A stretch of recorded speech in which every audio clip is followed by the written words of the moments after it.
Attack. This is Art Attack.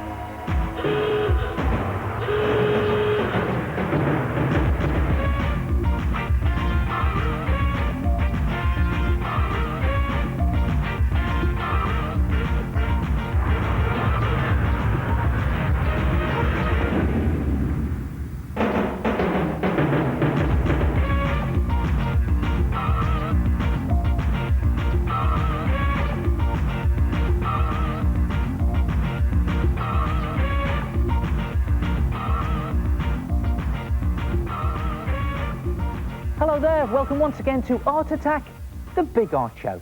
Do you know, I've discovered a great way of making posters and mass producing them.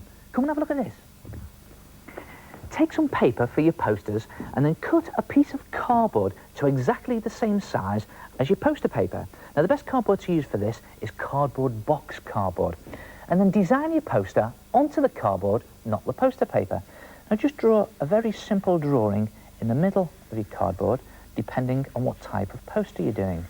Now I'm going to do a poster for a party, so I'm just going to draw some very simple party balloons in there. Just draw the shine on the edges of them, like that. And then fill the rest of the space on your cardboard with thick, chunky lettering. But here's a good tip.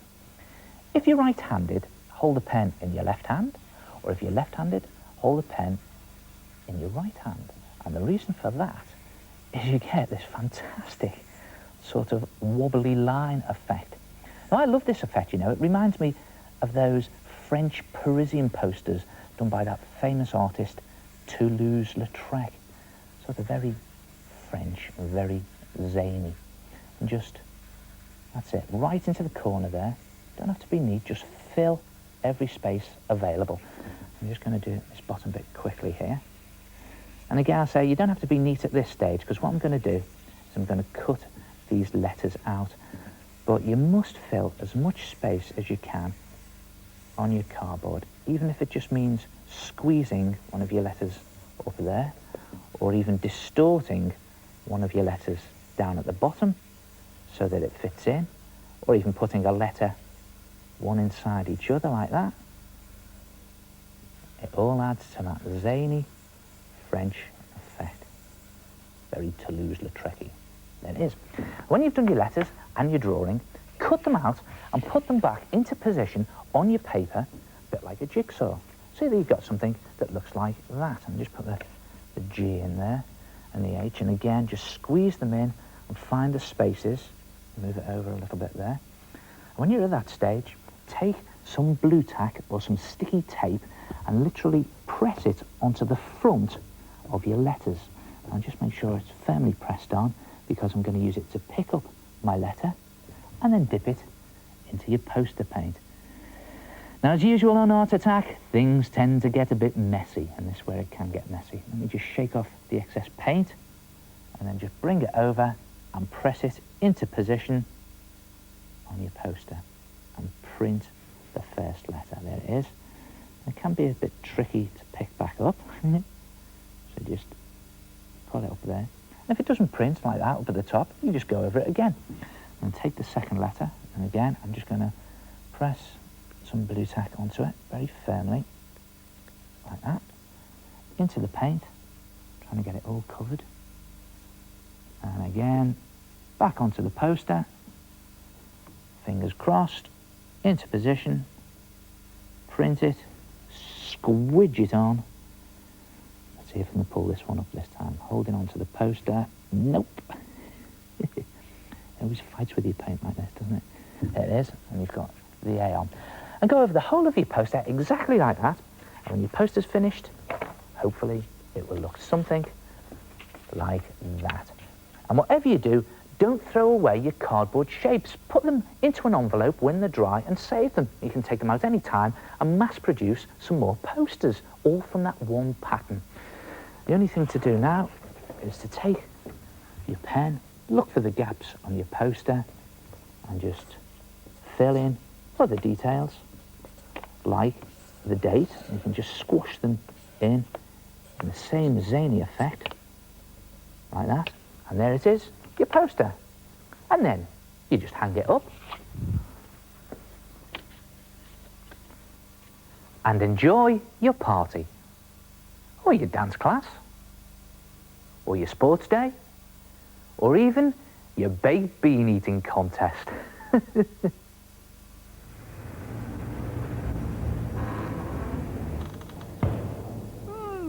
Very effective. Oh, hello. Yes, it's the head here. That's very simple. Just cut out cardboard shapes and letters and print with paint. But do be careful with the cutting. And you can make your poster say, whatever you want. Hey, whatever you want.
Oh, yes, that's very clever. But don't go playing around on building sites. They're very dangerous places. See what I mean?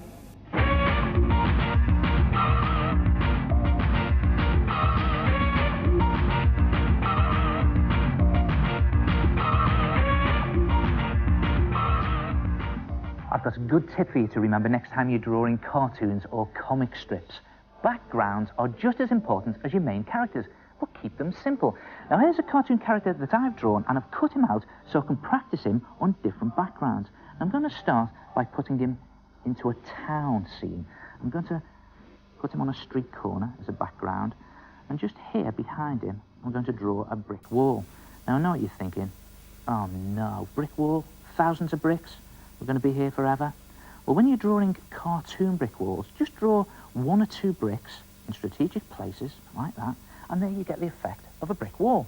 And as for the pavement itself, well, you don't have to draw all the slabs.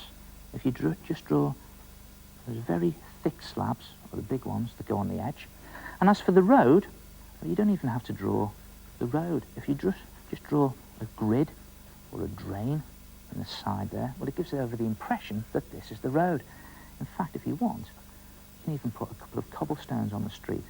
Now, I know there's not many cobblestone streets around nowadays, but it just gives over the effect of a street. What about the background in the distance? Well, do you remember that old tip, things fade when they get into the distance? Well, if we just draw a very faded background, I'm just drawing the outline of the roofs, the church there, maybe a couple of chimneys. And again, it's giving over the effect of a town in a background. What I'm drawing here, again, just very lightly, doesn't have to be neat.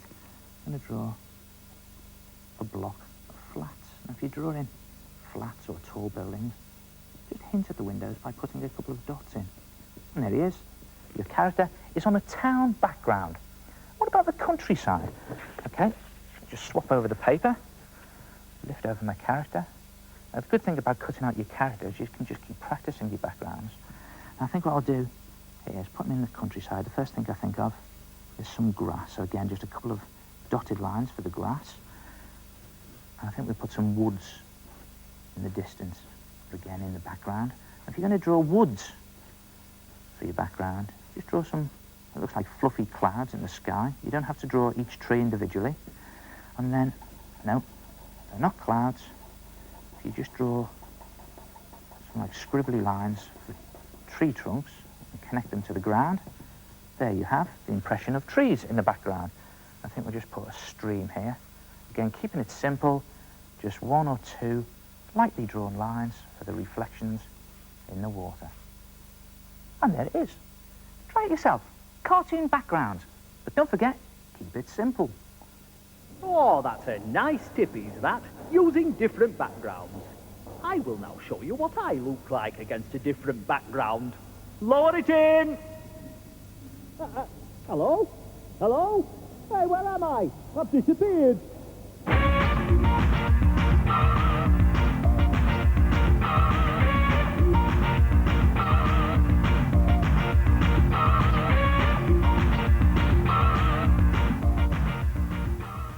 Hello, I'm Mark. This is my black and white picture.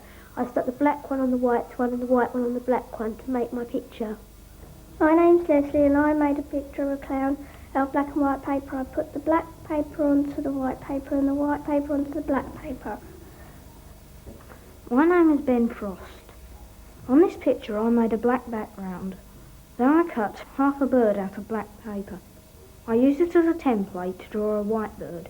Then I stuck them on here. Yes, that's a good art attack from Aylesford Primary School.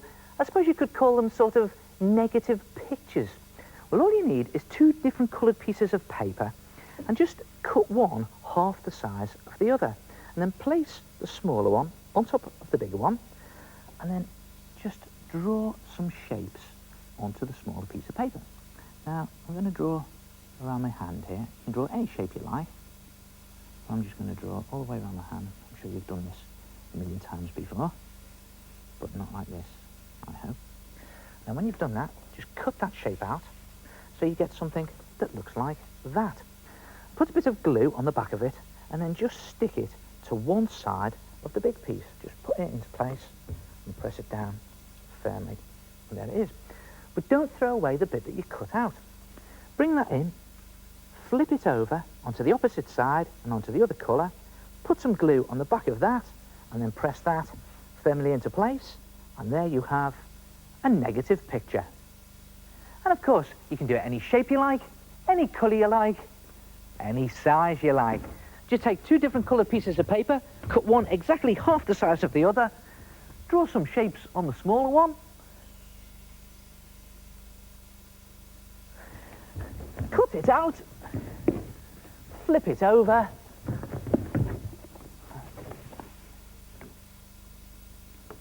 and there it is. Try it yourself, a negative picture attack, and I'll see you next time. Ta-ra!